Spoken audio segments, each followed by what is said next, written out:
Un nuevo pueblo de gente baila de júbilo, todos vestidos de blanco. Los tambores cantan la victoria con alegría y esperanza. Entre ellos están Antígona y su compañero. Voces.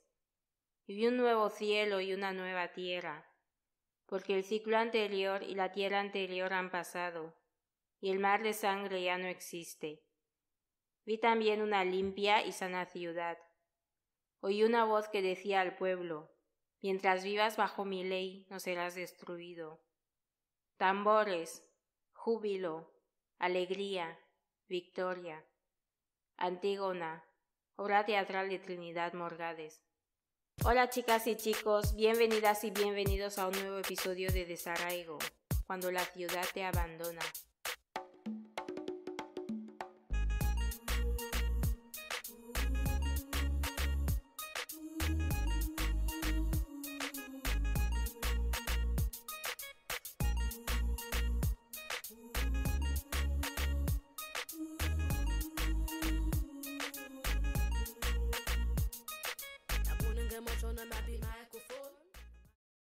Las ciudades, aquellos lugares de encanto en los que prácticamente todos tus sueños podían hacerse realidad.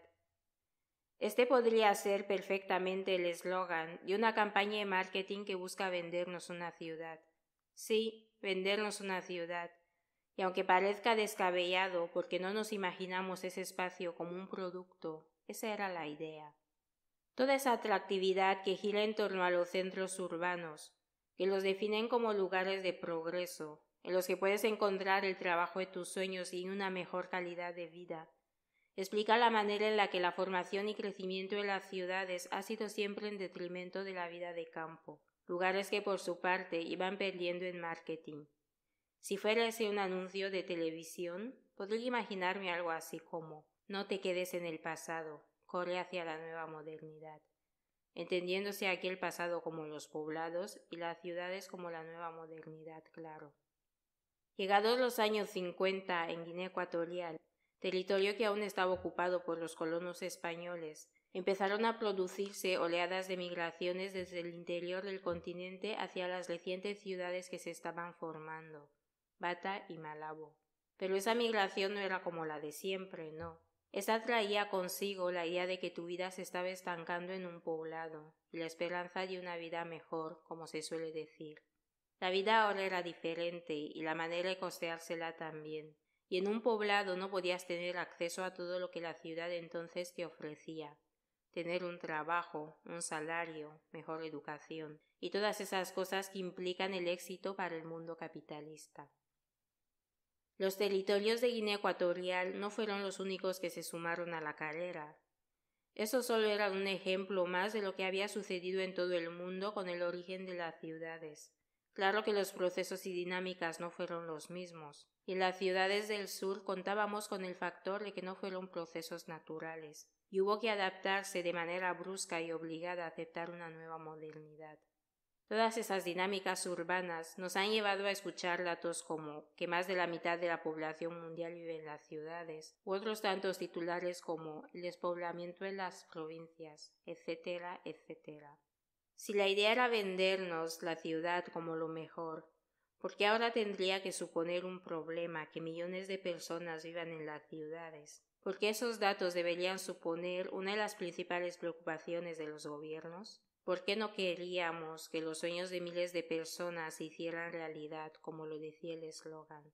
La lógica misma del capitalismo nos responde a esos interrogantes. Al igual que las ciudades nos ofrecían servicios a los que no podíamos acceder en los poblados, esta nos empezó también a quitar un poco de lo que teníamos y de lo que éramos. De repente estábamos inmersos en una carrera por conseguir una propiedad, un trabajo, tener un buen nivel de vida, consumir y un largo etcétera. En muchos países, mayormente occidentales, las ciudades empezaron a ser el escenario de muchos procesos socioeconómicos que las llevaron a competir por cuál era la más atractiva y por lo tanto cuál podía conseguir más financiación por parte de la empresa privada. El capital lo era todo. Y esos procesos no fueron ajenos a las personas que habitaban o habían empezado a habitar en ellas. La ciudad empezaba a darles la espalda. La neoliberalización de las ciudades, que es así como se define el proceso por el cual las ciudades buscan financiación de la empresa privada para desarrollarse, condujo a que los poderes públicos locales perdieran poder frente a los mercados.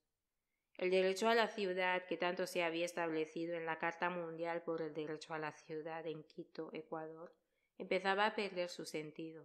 En Europa, por ejemplo, las viviendas estaban en manos privadas, y los desahucios empezaron a estar a la orden del día. Aun con todo, la centralidad que suponen los núcleos urbanos en detrimento de las provincias o ciudades más pequeñas nos hacía querer desear más esa vida de ciudad que no hacía más que quitarnos en lugar de darnos. En Guinea y en muchas ciudades africanas el proceso fue diferente, más que nada porque nuestros modos de vida y de habitar eran también diferentes. Las ciudades del sur, la mayoría de ellas creadas durante la época colonial, se habían hecho a imagen y semejanza de las europeas y para los europeos. El derecho a la ciudad nunca había sido para nosotras y nunca lo habíamos intentado conseguir. Para la gente que no tenía sus poblados en el interior de Guinea Ecuatorial, podría decirse que la ciudad misma llegó hasta sus puertas. En Bata se produjo un proceso de absorción de los pueblos nobres y vicios que condujo a que esos espacios empezaran a considerarse como barrios, cuando eran mucho más que eso. El poblado había sido siempre nuestra forma de vida, y era el lugar al que volvíamos cada verano los que podíamos, a buscar paz y sosiego. Los poblados nunca antes habían pertenecido tanto como ahora. Ir, volver, subir, bajar, eran verbos que nos recordaban que las ciudades al fin y al cabo no eran nuestras, que no teníamos derecho. Antes de las ciudades, migrar para la familia Fan era salir de un lugar con todo lo que eras a construir tu vida en otro. Y es que aunque supieras que parte de ti, o sea tu familia, se había quedado, no habitabas entre esos dos espacios, como ahora sucedía con las ciudades y nuestros pueblos. Que exista una palabra en Fan que define el proceso mismo de abandonar, de dejar de habitar, es la prueba de este hecho. Nuestro poblado es uno de los que habían sufrido ese abandono del que hemos hablado con la creación de las ciudades. Las casas eran tan pocas que mis padres han pasado a denominarlo aldea. Mi mamá siempre me contaba historias de cuando había más gente, de eso no hace más de 30 años, y a mí se me hacía difícil visualizarlo. Esas historias me traen nostalgia de algo que nunca había vivido, de algo que nunca viviría. ¿Cómo es posible hablar de despoblamiento sin caer en la redundancia? ¿Cómo es posible si la etimología misma de la palabra poblado nos dice que es un lugar con gente? Los días en los que se subía al interior eran días de mucho ajetreo. Los coches de línea se acumulaban en la estación y se podía oír entre el barullo de las voces a los conductores y a los chicos que hacían de enganche, como decimos en Guinea, cómo intentaban convencer a los clientes para que se fueran con ellos. Entre nuestras ciudades y los poblados había existido siempre una especie de pacto que les hacía coexistir. Los días en los que se subía al interior, los coches iban cargados de arroz, panes, congelados, y esas comidas y productos que eran de ciudad. Y los días en los que se bajaba a Bata, esos mismos coches iban cargados de yuca, plátano, piña, carne del bosque, cañas de azúcar, y esas comidas y productos que eran del pueblo. Nunca era con una sola maleta, nunca era individual. Era siempre la idea de completarse, de compartir, de saber que los dos espacios tienen mucho que ofrecer. La ciudad empieza a abandonarnos cuando nada de lo que se nos prometió se cumple. La ciudad empieza a abandonarnos cuando descubrimos que no son lugares de progreso para todos, que no todos los sueños se hacen realidad. La ciudad empieza a abandonarnos cuando no tenemos derecho, cuando no tenemos vivienda, cuando no tenemos acceso a los servicios básicos. La ciudad empieza a abandonarnos cuando la tierra se compra, cuando la tierra no nos nutre.